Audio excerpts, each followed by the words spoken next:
Welcome back to Rheumatoid Solutions, and we just take so much pleasure in sharing with you wonderful, inspiring stories where we listen to guests who are able to describe an improvement from where they've been in the past with inflammatory arthritis to where they are today, and often where they're looking forward to getting to in the future.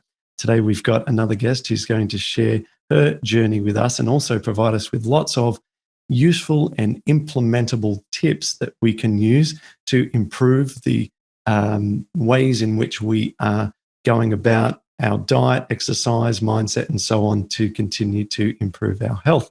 Her name's Melissa. She's from Stockholm in Sweden, and she joins me now to go through this and help us by explaining what she's been through, what she's managed to achieve, and provide us with those tips that I mentioned. So g'day, Melissa.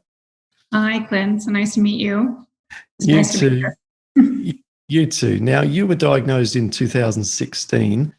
We'll hear about your story in just a moment, but I always like to get a quick before and after situation so we can gauge sort of just what sort of level of transformation you've been able to achieve. Right. So I had a very aggressive onset. So I basically went from having my initial symptoms to a diagnosis within 10 weeks, which is quite unusual. And when I was at my worst, couldn't lift my arms, could barely walk, could not walk down any stairs. My hands were very swollen. I had that awful feeling of having glass underneath my feet. And yeah, just general fatigue. And I had just also given birth to my son. So it's one of these classic postpartum onset autoimmunity issues. And today I'm sitting here 5 years later, and I never thought that I would be at this point on my healing journey where I'm down to almost being drug-free, as I mentioned to you in our earlier conversation. I've been on Plaquenil for the past 2 years, and I'm down to eating one of those 200 milligram pills like once every 10 days or so. And I am in my best shape ever physically, which is so ironic. And it's due to kind of taking this holistic approach where not only am I looking over, or have I been looking over the food I've been eating, but it really is about, how am I looking after my body physically, getting proper exercise, life work balance, all of that. So yeah, it's ironic that I'm sitting here 5 years later saying that I feel happier and healthier than I ever have. No. Congratulations. It's so wonderful to hear you say that. And, it must feel almost like the weight of the world has been lifted off your shoulders, given that what you've been through in the past with all of those, awful inflammation points in your body and the prospect of where that could go to. And I'm sure that the doctors and anyone who jumps onto Google reinforces the sort of severity of the diagnosis. We're going to talk about each of those bullet points that you mentioned. We'll talk about exercise today. We'll talk about diet. You've got some fabulous, really, really detailed level insights to share with regards to the diet, which I'm looking forward to. We're also going to talk about, you mentioned work-life balance, and I want to hear about the effect of moving out of a more stressful sort of job into your new career and how that made you feel. And just also, you're also helping people online. You've got an Instagram account in Sweden, and we'll talk about that as well. So let's get started with how this unfolded. Walk us through 2016. You've had your baby, Right. and you're trying to nurse, right? So as if life isn't challenging enough as a mum, and then you're in agony. So Yeah. I mean, talk me through those days. Mm-hmm. So I had just gone through a very easy pregnancy and delivery of my son. And I'm in the midst of, 3 months in to having just become a mother and waking up every day with these new weird symptoms. As I mentioned in our earlier conversation, I'd had a little bit of foot issue for the past 8 years prior to 2016. A condition called Morton's neuroma, which is apparently quite common amongst people that are later diagnosed with RA. And this symptom kind of flared. So I remember, and it just flared, and the pain kind of moved from being in my toes to my entire foot. So I was having pain, like in the heels of my feet, and under this kind of like I've heard it described previously really well as like walking on glass sensation. And then this kind of the inflammation just started spreading. So from my hands and my feet, it spread to my shoulders, it spread to my hips, it spread to my ankles, it spread to my knees. And suddenly I was just, I wasn't able to wake up, or I wasn't able to lift my son in the middle of the night when he needed nursing. So, that was a very, very emotional point to be in, being a new mother and not being able to care for my son. And I remember like the tiny little buttons on his little, body and whatever, when you, all of these things, all mobility just kind of dissipated within a few weeks. And so healthcare in Sweden is really good. And I remember going to see my midwife and saying, I think there's something going on here. I have a lot of inflammation in my body and a lot of pain. And first she put it down to the fact that I had just become a mother. And it's not very uncommon to have sore and achy joints due to hormonal changes. But then very shortly after that, they got me in with a rheumatologist, and it was quite easy to diagnose me because I had all the markers for seropositive diagnosis. So I had all the antibodies, everything was positive. My CRP, my inflammation levels were not that elevated. However, I think it was like maybe 4. I mean, it's definitely elevated, but it's not as bad as it could be. So would that be 4 milligram per deciliter? I suppose, yeah. Otherwise, 4 milligram per liter is normal. So it would be. Yeah. I just remember saying, yeah. Yeah, 4 significantly high if it were deciliter, which it sounds like it would be.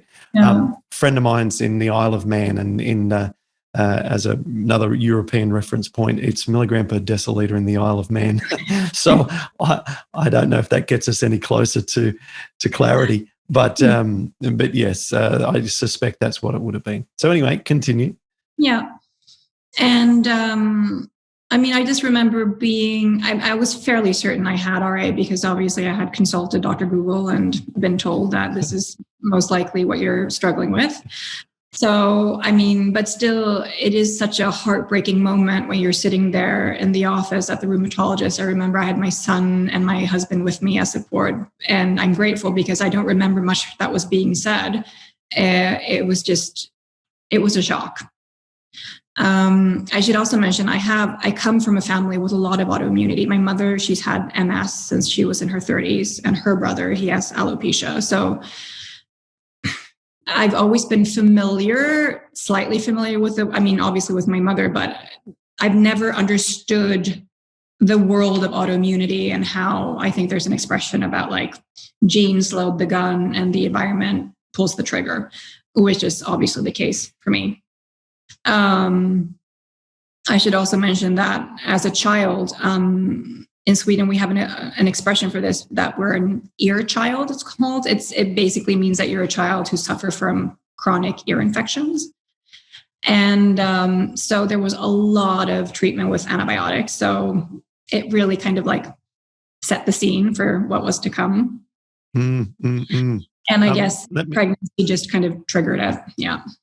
Well, it's interesting. You've hit 2 of the 3 most common anecdotal stories that I hear prior to an onset of RA. The 3 most common stories I hear are antibiotics as a child or teenager for acne, which was me, child as in ear infections for you or other complications, Secondly, having a diagnosis of Hashimoto's prior.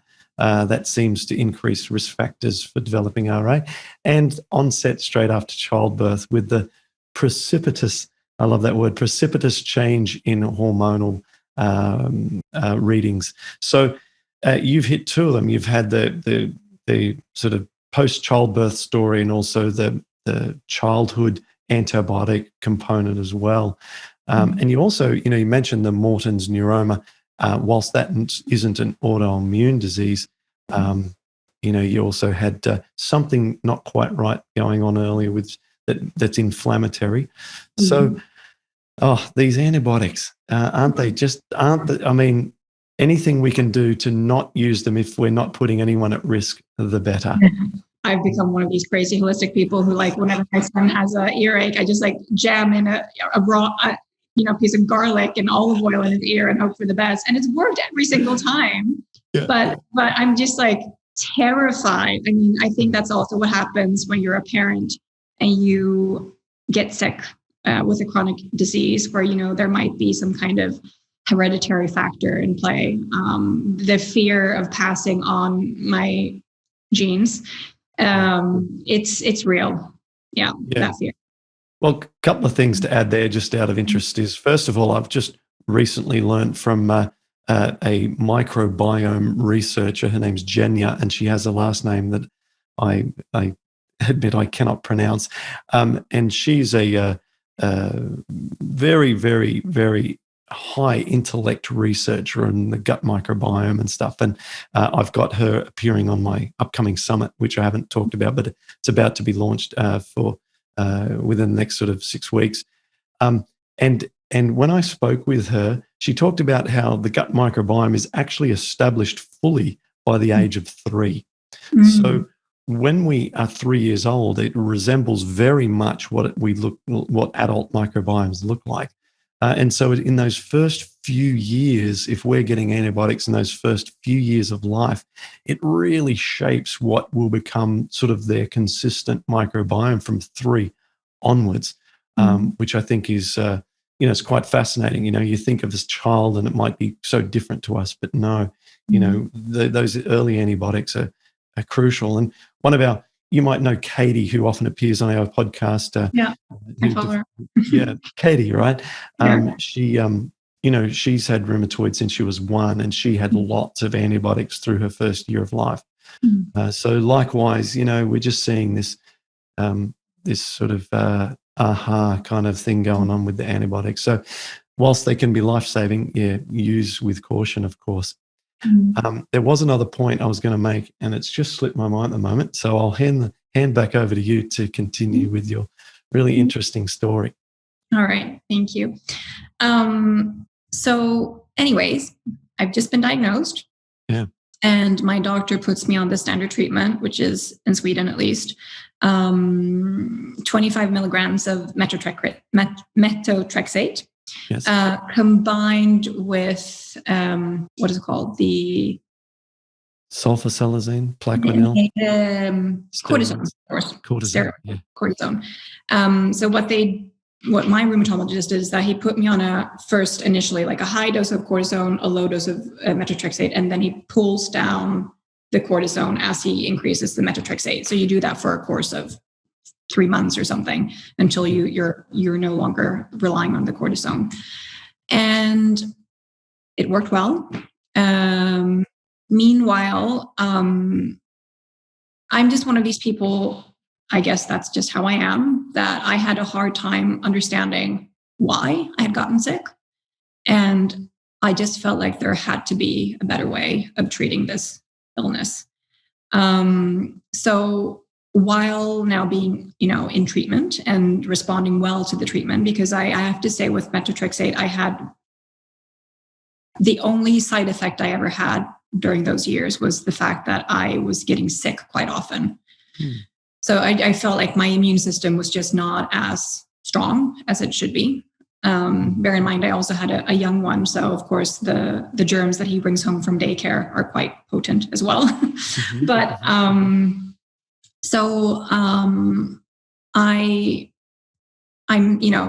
trying to kind of read up on as many different holistic treatment options that there are. So first, I think I went down the paleo track, the autoimmune paleo track, as many do. And I had been a vegetarian for many, many years. So that's also ironic because I considered myself being on like the optimal diet when I got sick, which was also so mind-boggling. Then why me? I'm so healthy. I'm living, the best lifestyle ever. No, I was not. So I started, dabbling with paleo and the autoimmune paleo lifestyle, and it just didn't sit well with me. I'm sure that it might work really well for others. It didn't sit well with me for many different reasons, but don't let them get away with it that quickly. It can work for some people for a while. Yeah, that is the truth. Yes. But as we'll look at in a minute, once we get into sort of, we want to talk about cheating onto a high-fat Western diet and stuff. And I want to share some studies around that. So, yes, so you're being very kind. And yes, once we get rid of things like processed foods and we get rid of dairy products, a lot of people feel a lot better. And that's when they jump online and they write testimonials. Oh, my gosh, my pain's dropped by like 80% in a week. Yeah, it's not because you're eating grass-fed beef. It's because you're no longer eating the worst foods possible for your digestive system. That's why. But you're only halfway there. You can take this a lot further. So I just wanted to, not let that diet become too sort of celebrated. It's a halfway point of improvement, but it's not the healthiest way forward. No. And then I also started kind of thinking about people that live long lives and what kind of diet they eat. And I was also thinking that, okay, looking maybe like at Japan as a population, and it just made more sense to me from also a ancestral point of view. Like maybe less is more. What I'm trying to say is like maybe the simpler the food, the better it is for us. And then, of course, what really changed everything around is when I found your fantastic podcast or your TEDx talk. And that really, that was just such an eye-opener for me, and just kind of like opened up a whole different, world. And I remember watching your podcast or your TED Talks, and then finding all the different podcasts that you'd made at that point. This was 5 years ago. And just listening to them one after one after one, taking notes. And then I purchased your book, and then I joined your community. And that really just changed everything for me.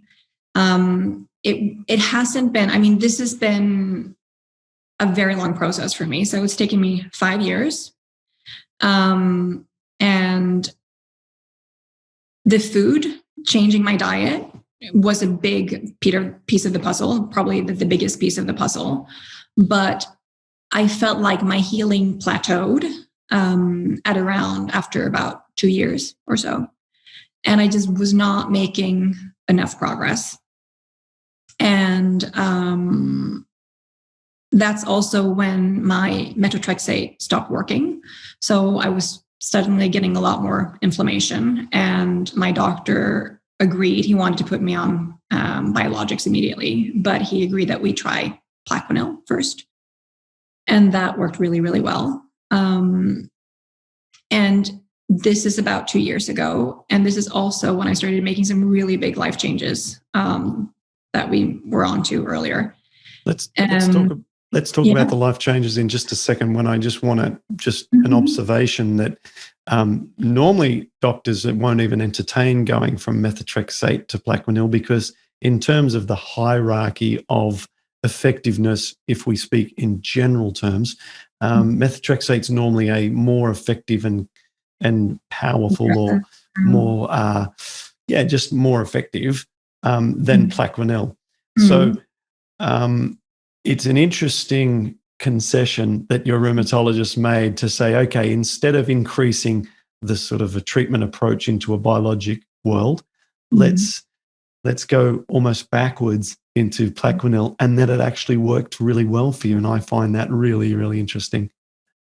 It is interesting, and it's interesting what you're sharing, because I mean, I from my perspective, I believe that Plaquenil must be like the milder or the most mild version of treatment or option, treatment option. But I think my rheumatologist, I mean, he's a lovely person, but I think that he's kind of been waiting for the Plaquenil not to work and to be able to put me in biologics, because I mean, they feel a responsibility to, of course, give you the most aggressive kind of treatment to ensure that you live a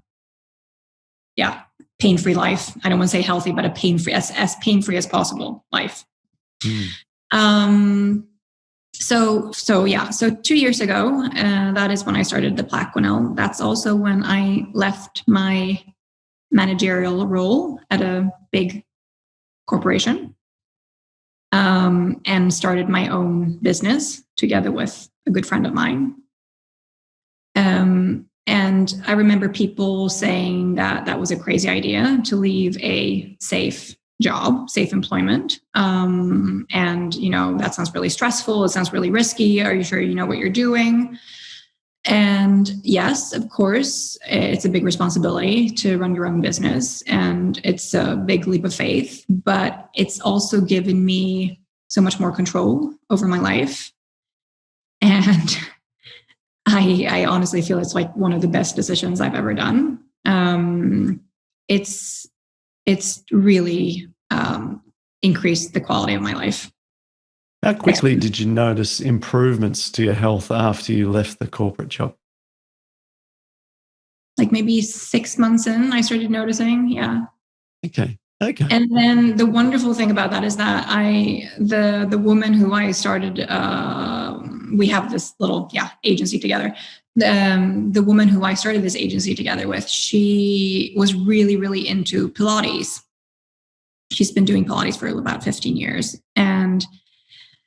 And here in Sweden, when we talk about Pilates, I imagine like, you know, this like big Pilates ball that everybody talks about and like really gentle exercise. And I remember her saying, no, Melissa, that's not at all what it's like. If you go to a proper Pilates studio with a, you know, trained professional Pilates instructor, they will whip you into shape in a forceful way. So now we go to Pilates together 3 times a week, and it has completely changed my body.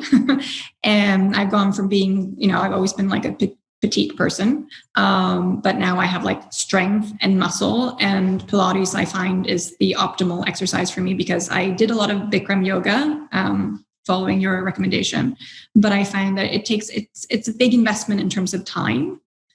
And I'm afraid I don't have that time. So Pilates is, for me, it's like 55 minutes of really good strengthening and stretching exercise, focusing a lot on the core.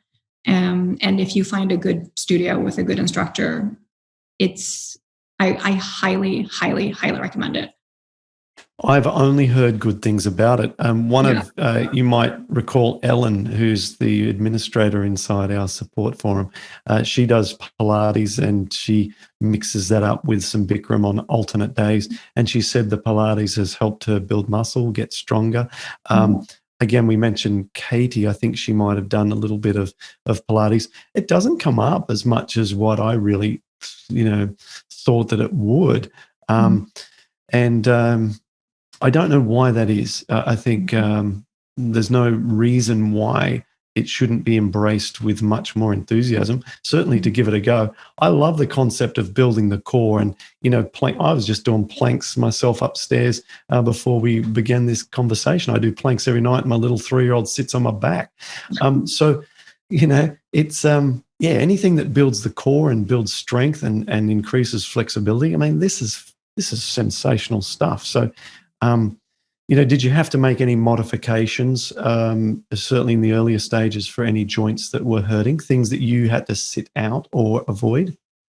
Sometimes I could get like a sore wrist, but I mean, it's as time has gone on. I mean, I've been doing that.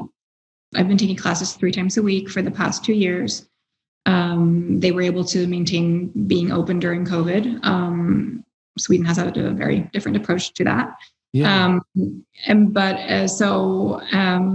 Yes. And what's happened is also like the chronic foot pain that I've had for the past, 10 plus years has gone away, because being part Pilates, I mean, it literally, you train every single joint of your entire body, including your feet.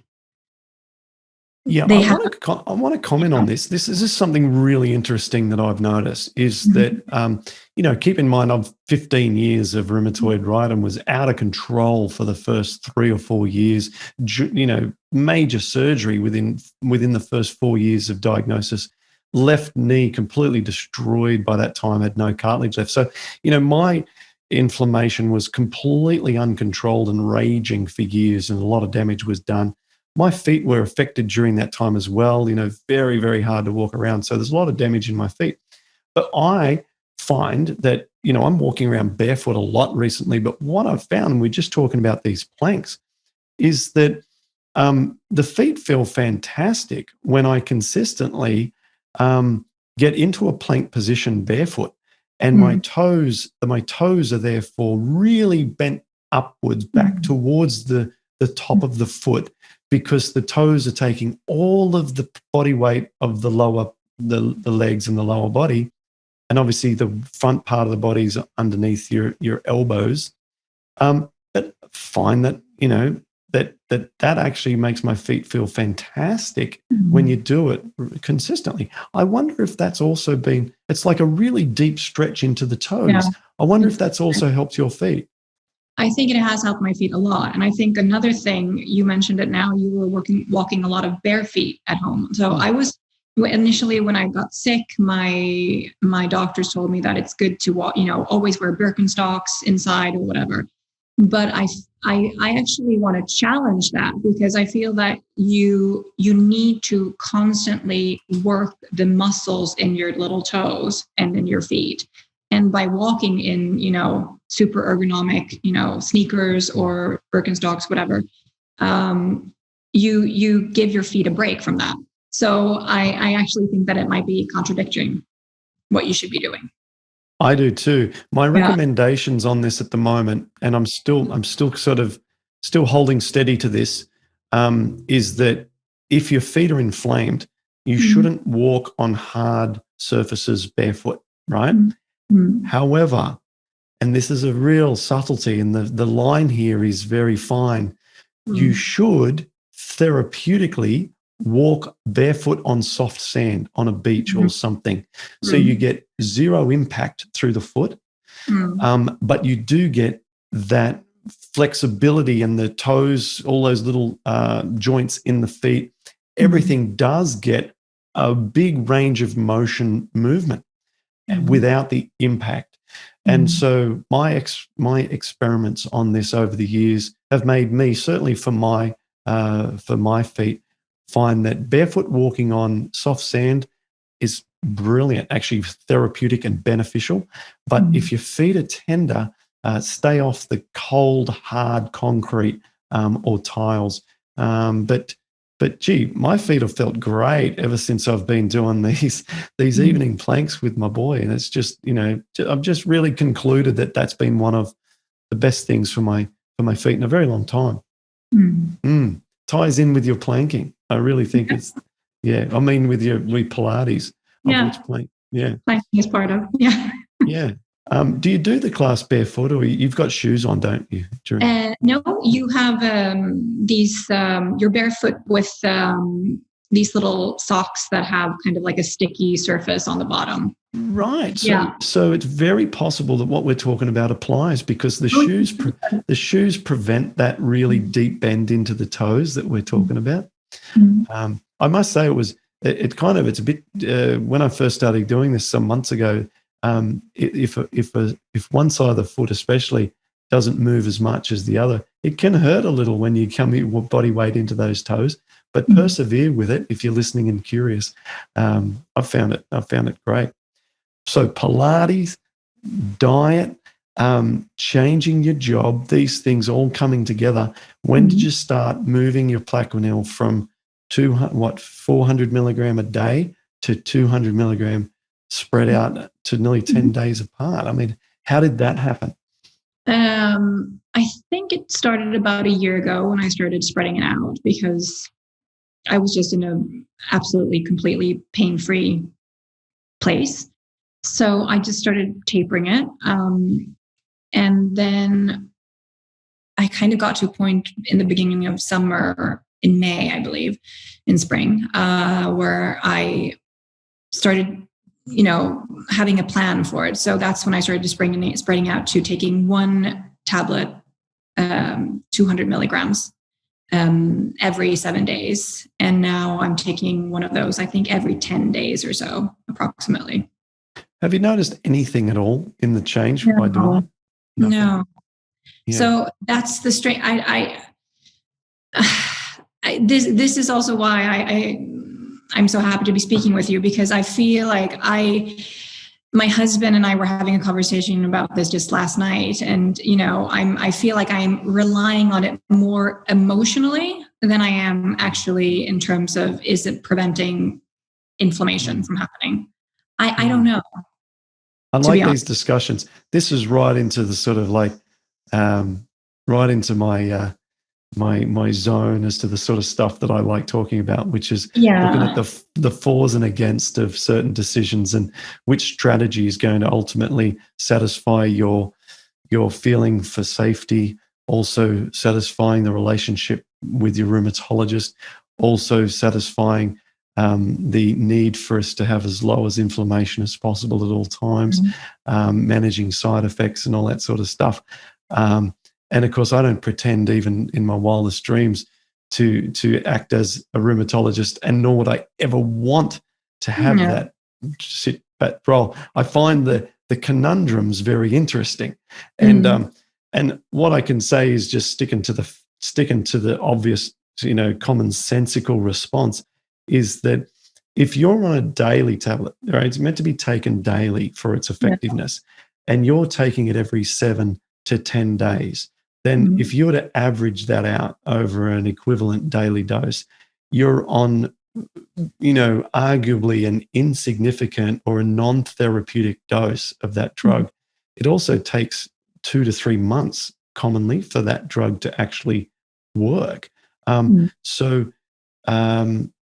You've got a drug that's very slow moving. You're taking it very, very infrequently at a very low dose. And before we hit record here, I think you said you haven't passed this on to your doctor yet, but he's probably going to look at the situation and say, well, how is that doing anything? Right? I think the answer is pretty clear. As I said, I'm just kind of waiting. I've just been waiting for the other shoe to drop, basically, since summer. And now we're coming to the end of September. So I've been doing this since May, being down to, one of these tablets every 7 to 10 days, waiting for the other shoe to drop. It's not dropping. What might happen is that right before I get my period, there might be a little bit of swelling in a knuckle or something, but I expect that. And that's like a small price to pay, right? My fear is that the disease comes roaring back. I want to go back on Plaquenil, and then suddenly it's not going to be working anymore because I've developed antibodies, and my doctor's going to want to put me on the heavy stuff. So that's where I am. It's a fair concern, and I've never heard anyone speak of developing antibodies to Plaquenil. So this is where a rheumatologist is going to give you some really good insight. So ask your doctor and say, hey, is what I'm doing associated with antibody development, or am I taking a risk of some other thing happening that I'm completely unaware of?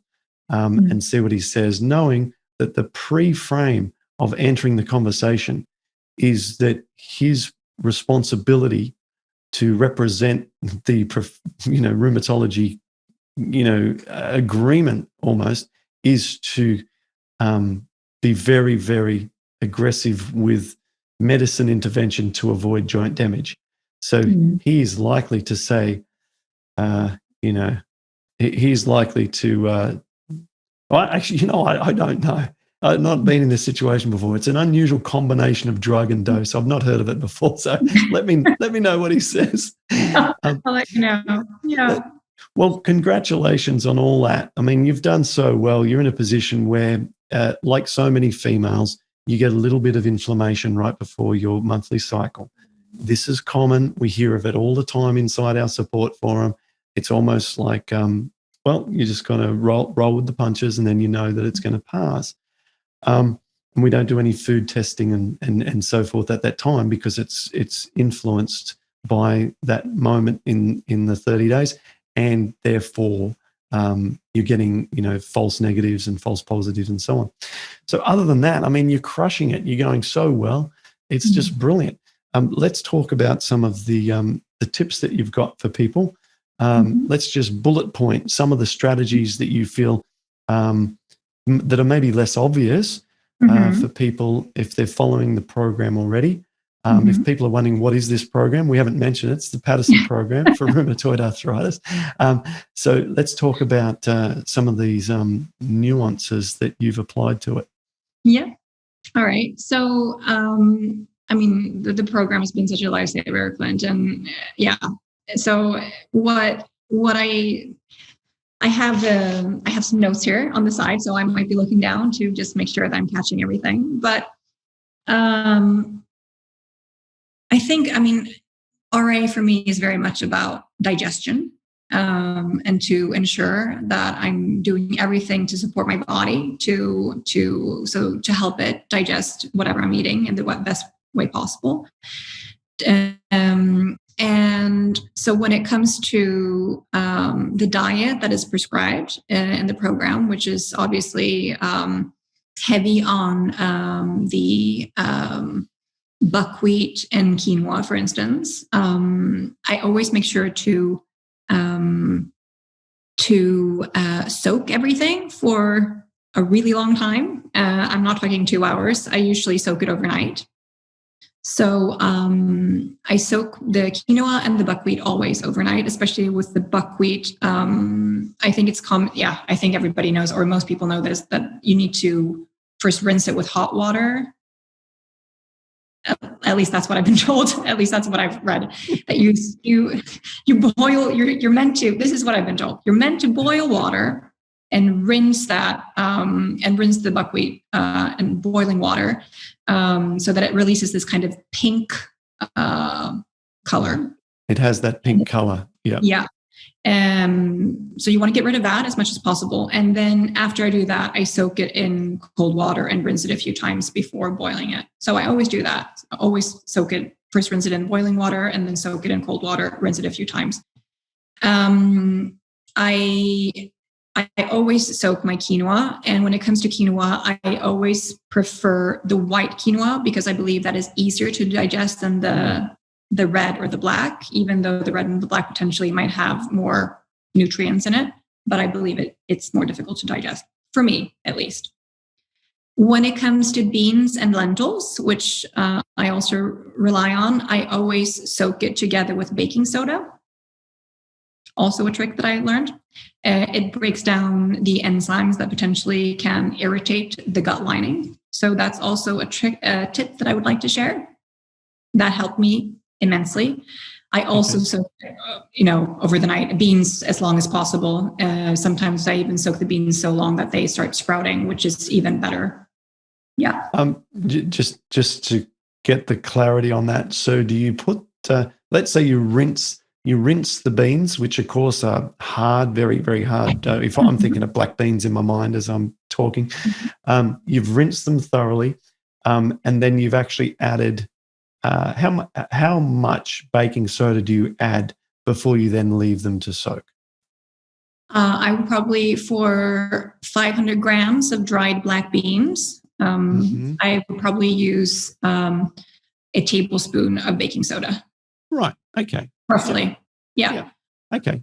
Yeah. And then I let that soak for, say, 8 to 12 hours.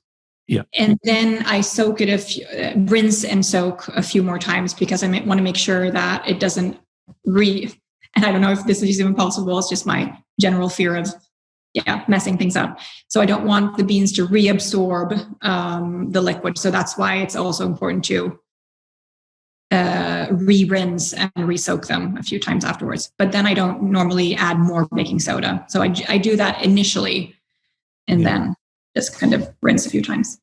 I would say that Melissa, my wife, does the exact same process. Soaks the beans overnight, rinses them thoroughly, just without the baking soda. So, this is how we should, people are worried about lectins, right? This thing, lectins come up. And every time I hear a plant-based medical doctor answer the question, it's always along the same lines, which are lectins are harmless as long as if you soak the foods that contain the lectins. And lectins can, basically completely be disarmed and become irrelevant once we prepare a food in the way that you have to actually eat it, because you can't actually eat raw beans. You just can't. They're too hard. It's not physically possible. So you're worrying about something that can be only negative for you by eating in a way that's impossible for you.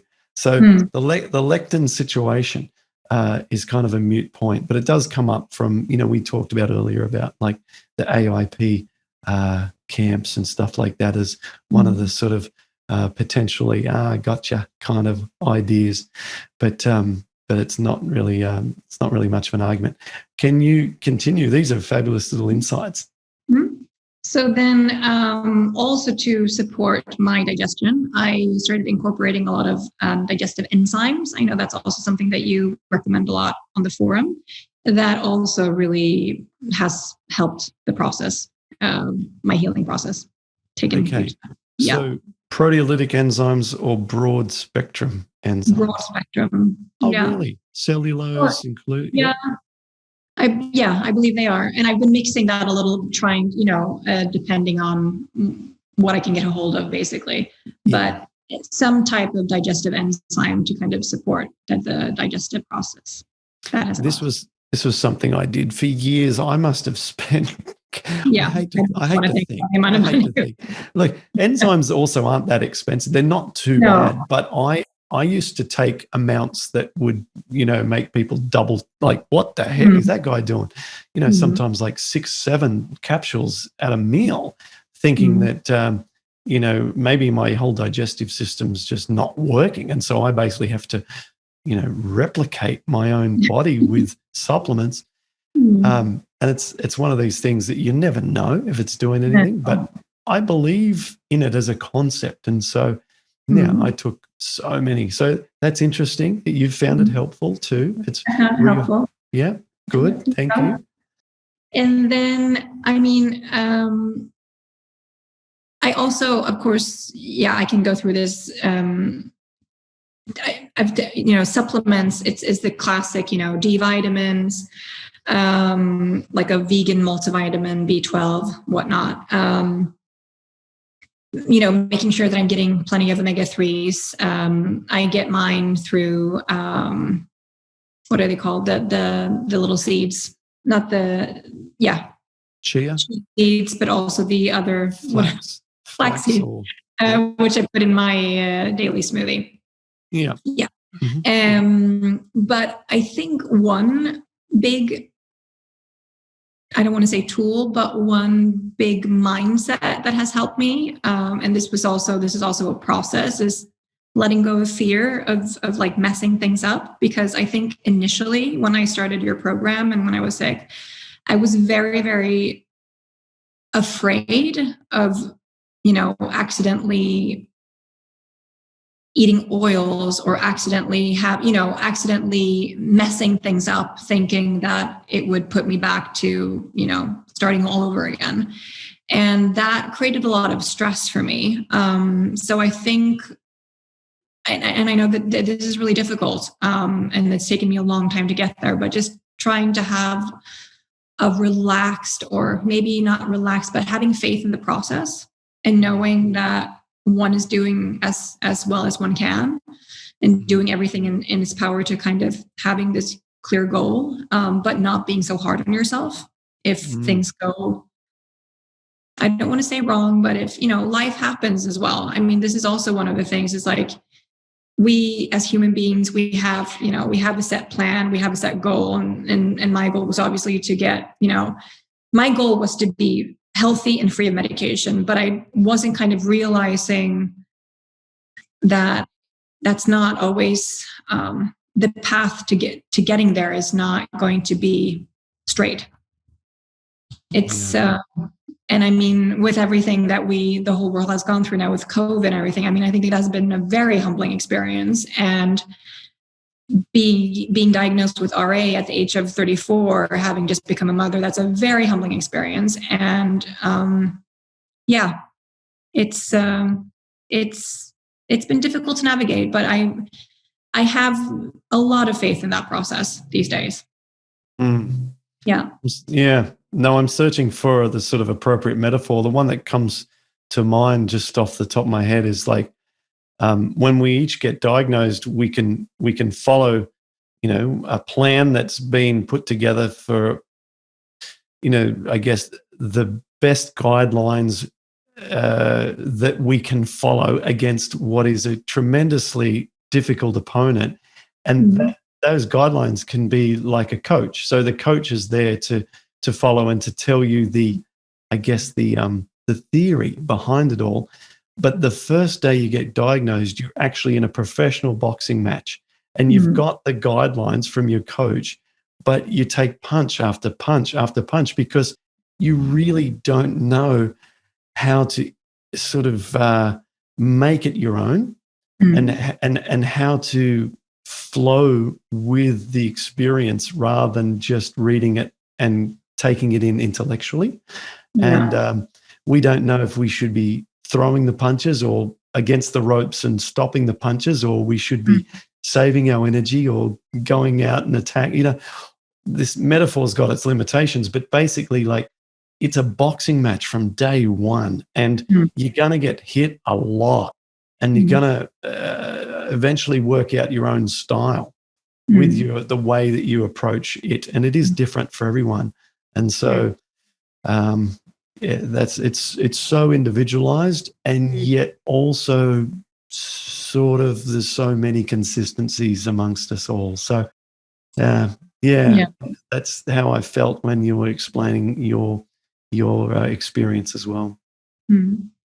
But that's also a really nice segue into another thing that I'd like to mention, and that is the power of support. And I mean, being part of your community was such, so fantastic in every single way. And whenever I had a query, you would respond, swiftly within just a few hours, minutes sometimes, or somebody else would. I mean, that support, knowing that you're not alone, knowing that there's so many other people that have gone through it, are going through it, it's a beautiful thing. And thank you so much for that. Thank you. Yeah. It's certainly one of the most sort of proudest things that I've put together, and the content that's in there now is just off the charts. I mean, it's virtually like an encyclopedia of rheumatoid arthritis reversal. It's just unbelievable. So it's a shame that, it's so much of it is obviously personal stories and it's a confidential place. But if there was a way of, making it sort of withholding people's private information and being able to share it broadly, there's such value in there. But we get the value out in other ways that enable the community to remain private, and we can still share the information out through conversations like what we're having now. Hopefully people are learning a lot from having our chat today. Is there anything else that is on your list that you'd like to add? No, I mean, one thing that I did that was interesting, and I mean, I can recommend, is just that it is quite costly, which is why I always kind of, was it necessary? Maybe not. I did it. I had my I had my poo tested. I guess is that I tested to make Microbiome sure. sample. Yeah, exactly. To make sure that I had the proper kind of microbiome balance, whatnot. And turns out I had absolutely zero lactobacillus bacteria in my gut. Not a huge surprise, but interesting. And I was recommended a treatment for that they don't have. It's a Swedish brand of like hardcore probiotics. And I did that, and I think that might have helped quite a bit too, to be honest. Yeah. I'm going through a phase at the moment, which is to recommend very high doses of lactobacillus and bifidobacterial range. Yeah. Because, ultimately, if we think about trying to heal leaky gut, there's so many different approaches to it. Do you step back and try and eat infrequently and allow long periods of time, almost like mini fasting or intermittent fasting, right? I fast. Yeah. And you do fast. Okay. So, you've got that angle, and then you've got the angle of supplementation, things like quercetin and L-glutamine and all of these other amino acids and various supplements that you can take, which all, by the way, have got some reasonable scientific evidence behind their effectiveness at helping improving tight junction integrity and mucosal formation and so on and so on.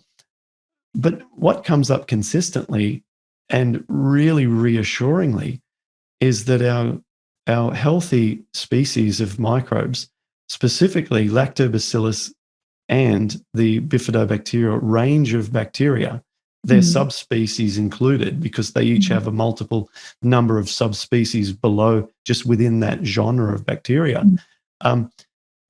Just in their natural state of being in the mucus of your gut, exude a substance which heals the gut wall. It's in its best interest, sort of survival point of view, for that bacteria to be able to continue to make the environment in which it lives sustain itself. And so the bacteria enable the gut to be healthy through excreting a substance that keeps the tight junctions in place and feeds the cells in that epithelium. And consequently, they themselves have a safe and consistent place to live. And so my feeling is that if there was one single thing, like the takeaway, and you're only, put it this way, if I was only allowed to do one thing and it was fast or quercetin or L-glutamine or all these other things, slippery elm, all this stuff, or take high dose probiotics of lactobacillus and bifidobacteria, I would opt for the probiotics above all of the options on hand to heal leaky gut. Now, that assumes if you're eating consistently in each of those categories of experiment. I think the bacteria are the most influential out of the groups of options that we have. That's my feeling at the moment, based on the science. Yeah. Yeah. Interesting. So, look, what else is really interesting is I've had a number of people do microbiome samples and give me their results. And I also have had one microbiome sample done, and all of us are low on lactobacillus. It is interesting.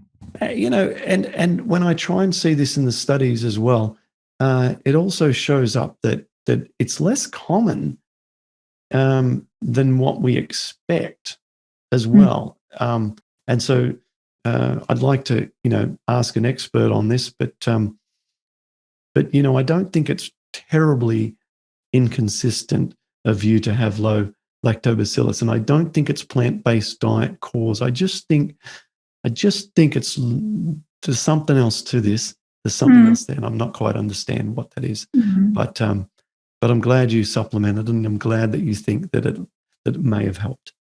It may have helped, but at least it's one of those things where, like, you get a result and then you do something proactively to prevent it from, from happening again, or, there's so much psychology to this process as well, isn't there? Exactly. Yeah. It is. You build confidence in certain approaches. And even if you don't know whether or not it's that's helping or not, the confidence that you get by thinking that it's that actually helps you heal, because you feel like you're getting better and you feel like you've got confidence in your therapy. And that itself probably does just as much as any of the things that you're doing. For sure. It's a mind game. There's no doubt about it. Hey, we've had a long conversation. We had a couple of other things to talk about. One was cheating, and you helping people. The cheating thing I want to sort of go over a little briefly. We talked prior to this conversation, and you were really honest with me, and you said, look, sometimes I'm able to go out and I can have a meal at a restaurant, and it's not as strict as what I do week to week. There's a little bit of oil. Sometimes I eat off the program just a little bit, and I don't have any consequences. And so, I just, with regards to that, I think that it just goes to show how far you've come, and that you aren't on the edge of health. You have some buffer there. But I just wanted to share a study in anticipation for that section of our conversation, just to warn people, and I'll do a full podcast on this episode, but I'll just share my screen. You should be able to see that on the screen now. If anyone wants to navigate on the internet through to this journal, you can Google the title, which is Negative Effects of a High-Fat Diet on Intestinal Permeability, a Review.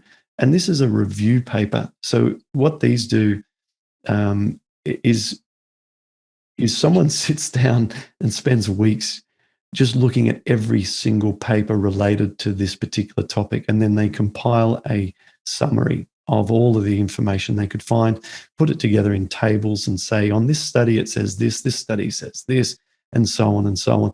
And these are really helpful because it saves us being sort of caught up on a single study, which might be biased, or it might be of a small sample size, or it might be done on rodents. And anyway, so these are really effective.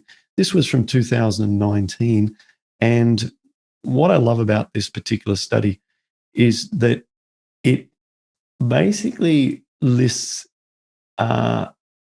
approximately 9 reasons why a high-fat diet is awful for creating more intestinal permeability.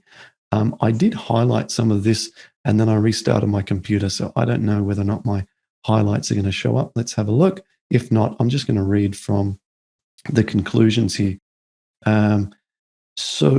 We've got one aspect of the conclusion is a take-home message, as they put it colloquially.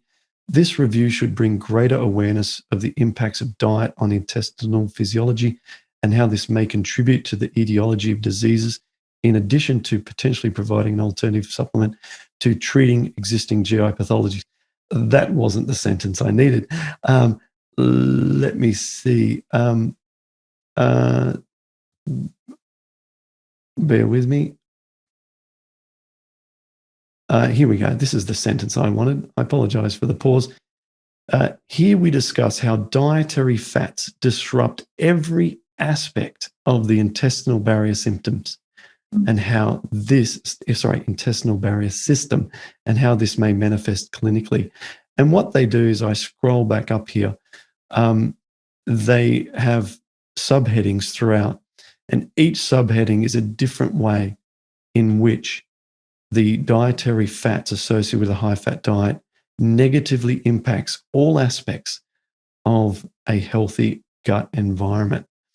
One of my favorite topics, oxidative stress. We just scrolled over. Mucus disrupts the intestinal epithelial shedding proliferate axis. Some things I can't even pronounce, but it makes for very compelling evidence. Lipopolysaccharides. And anyway, so if anyone wants to go through and check out that study, it's hard to think that it's a good idea to cheat often. If we can get away with it from time to time, good. but just be careful. I always come back to the life of Pi. We're living with this wild animal, and it's taken you, what, Melissa, 5 years to get to where you are today. It can be undone by stirring up that wild animal, and it comes back ferocious like it was born to as a wild animal and wants to tear you apart, and can take a very long time to get it back under control again. So if we're going to poke the lion, just poke it a tiny little bit. Don't go poking it with a huge stick too often, because it'll be like, you know what, I'm sick of being tame. I want to go crazy again. So thanks for letting me go off my little rant there. I like my studies. So thanks, Melissa. I really, really appreciate you coming on and sharing your story and inspiring us all and showing us what's possible. It's like the 4-minute mile, right? The first time that Roger Bannister broke the 4-minute mile, no one thought that was possible. They felt that it was impossible, right? And for us as a rheumatoid arthritis community, well, for me, when I read Dr. McDougall saying that he had patients who he had been able to get off his medications and get rid of their joint pain back in 2000, and probably it was 2007, I read one of his books, and he said that, and then I found online he'd had some testimonials. That for me was the 4-minute mile. I thought someone has actually gotten improvements against this disease. And I thought, if they can do it, I can do it. And then, now, so many years later, here we are having a conversation, and you're telling me that you've done the 4-minute mile. And it just makes me very, very happy. And it's very inspiring. And, after these conversations, I always go and talk to my Melissa and tell her about how another person, this time a lovely woman in Stockholm on the other side of the world, is having a better life. And it's just so good to hear. Thank you so much for all your wonderful work, Clint. I wouldn't be sitting here if it weren't for you. Well, thank you, Melissa, and thank you for implementing it. It's the implementation, and coming back to our boxing metaphor, it's making it your own, and on all those modifications that you've made to make it work for you, leaving your job and starting your own entrepreneurial efforts. All these things were needed to make it work. So you certainly have worked a lot of things out. So well done. You've got a group of people that you connect with during normal, non-COVID times. Tell us about that. Yeah. So obviously, living this way, having this lifestyle is something that people take notice of. And a lot of my friends started asking me, why don't you start an Instagram account where you can kind of share your journey and inspire others? So I did. I'm on Instagram. The account is called Healing Yum Yum. It's not a lot of people, but a lot of Swedish people follow me. And it's like a community, basically, where we can connect and sometimes even meet up in person once there's, COVID situation is different. And for me, it's been tremendously wonderful. I mean, this is how I've met a lot of fantastic people that we can, find support in each other and inspire each other along the way. And not just RA, obviously. I mean, there are so many people that are suffering from weird symptoms and other autoimmune diseases and whatnot. So, I mean, we're living in a time and place in the world where, taking your health for granted is not something one does easily. Exactly. So we should head over, and I'll follow you as well over at Healing Yum Yum over on Instagram. Yeah. Will do. Okay. Well, we can keep in touch there, and I look forward to seeing some updates and seeing some pictures, and maybe a shot of you sweating after Pilates. Who knows what we're going to see? Yeah. Well, thanks once again. Thank you so much. Thank you, Clint. Take care.